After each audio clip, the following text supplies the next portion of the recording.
one size really doesn't fit all. One size generally fails all.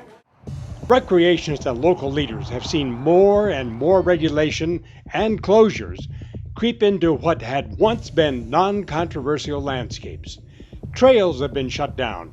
Restrictions on grazing have caused families to walk away from hereditary rangelands.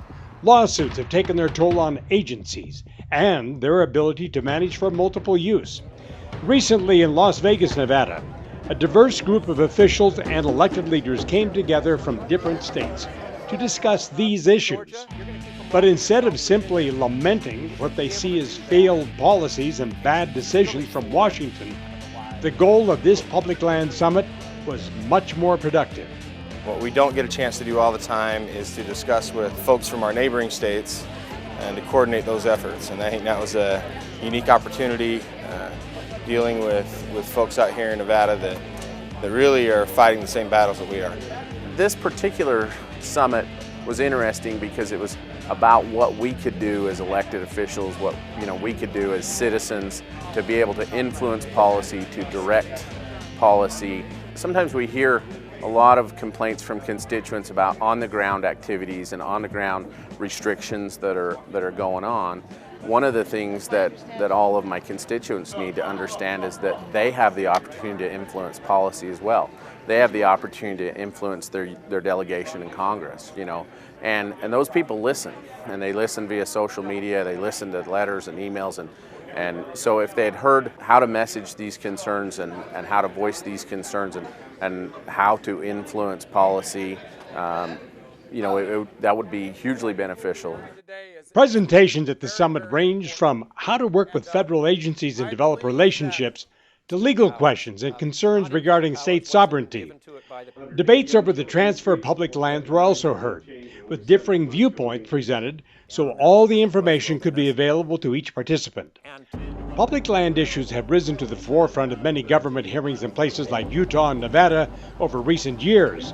Both states are owned primarily by the federal government, with management decisions for millions of acres of land coming from individuals who oftentimes have never visited either state. Summit organizers hope gatherings like this one could help influence and change that process, returning management to what it was originally intended when the Federal Lands Policy Management Act was initially conceived.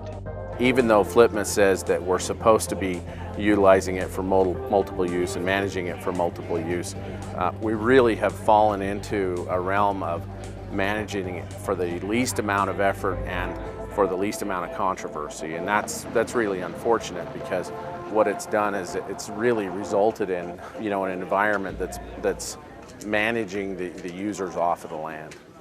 More public land summits are being planned by elected leaders with the intention they'll become more common throughout the West.